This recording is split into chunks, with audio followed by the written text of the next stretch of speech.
नमस्कार सर्वांना. पूजा पाहून लक्षात आलंच असेल आज कशाची पूजा आहे किंवा हे डेकोर कशानिमित्त केलं आहे.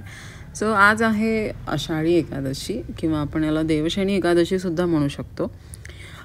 ही हिंदू पंचांगातील एक तिथी आहे आणि हा वारकरी संप्रदायाचा सर्वात मोठा उत्सव आहे.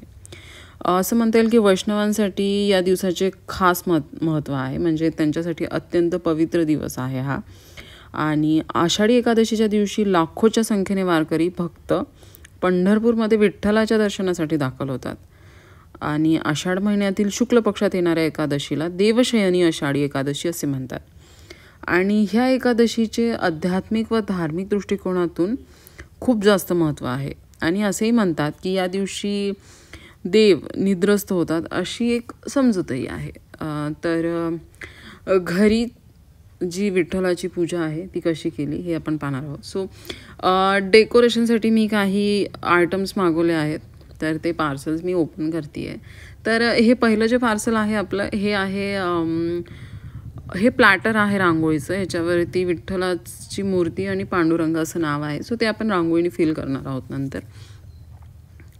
आणि हे मेनिक्विन्स आहेत. यामध्ये सर्व वारकरी आणि शिवाजी महाराजांच्या काळात जे मावळे असायचे ते सुद्धा आहेत. पण मी फक्त वारकरी जे आहेत आणि विठ्ठल रुक्माईची जे मूर्ती आहे त्याच्यामध्ये तेच डेकोर करणार आहे त्याच्यानेच फक्त.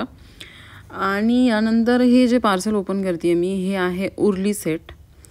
तर हे लॅम्प म्हणता येईल किंवा समईसारखे सेट आहेत ते 3 आहेत ते. तर त्यामध्ये लार्ज, मीडियम आणि स्मॉल असे 3 साईज आहेत. तर ते आपण लेफ्ट आणि राईट साईडने ठेवून घेणार आहोत. तर ते वेगळे म्हणजे असे सेट करून आलेले नाही आहेत, वेगळे आहेत. सो ते मी सेट करून घेते आहे. आणि ते सेट केल्यानंतर आपण लेफ्ट आणि राईट साईडने त्याला ठेवून घेणार आहोत डेकोरेशनसाठी स्पेशली. हे थोडंसं अवघड आहे सेट करायला, कारण त्याचाच आकार कधी वाकडा असतो, त्यामुळे थोडंसं अवघड जातं. आणि बाहेर पाऊस चालू आहे, कारण आषाढी एकादशी असेल आणि पाऊस पडणार नाही असं होईल का? नाही. तर मध्ये पूजेची तयारी चालू आहे आणि बाहेर हा पाऊस चालू आहे. हे त्यानंतर हे उर्ली सेट जे आहेत हे सेट करून घेतले आहेत मी. आणि ह्याच्यानंतर एक आणखीन पार्सल आहे ते ओपन करते आहे मी. तर हा आहे तुळशी वृंदावनाचा ड्रेस. तर हा ड्रेस खूप सुंदर आहे.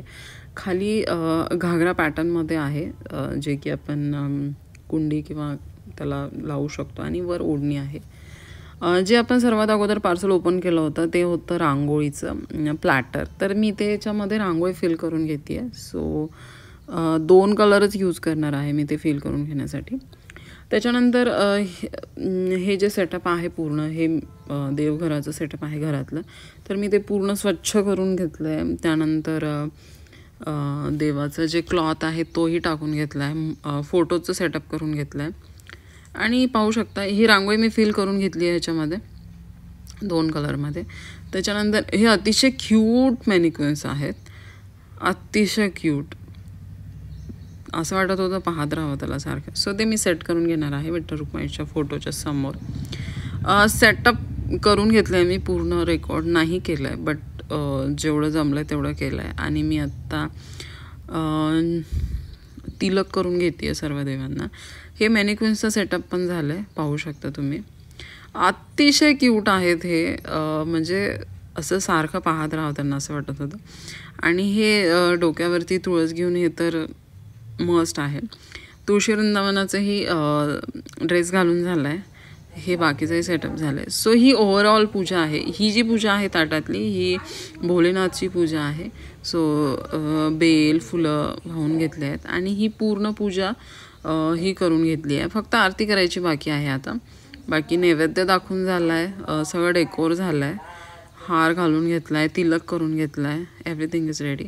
सो येस, पूजा कशी वाटली कमेंटमध्ये नक्की सांगा. बघतात बरेच जण पण सांगत नाहीत, बट नक्की सांगा.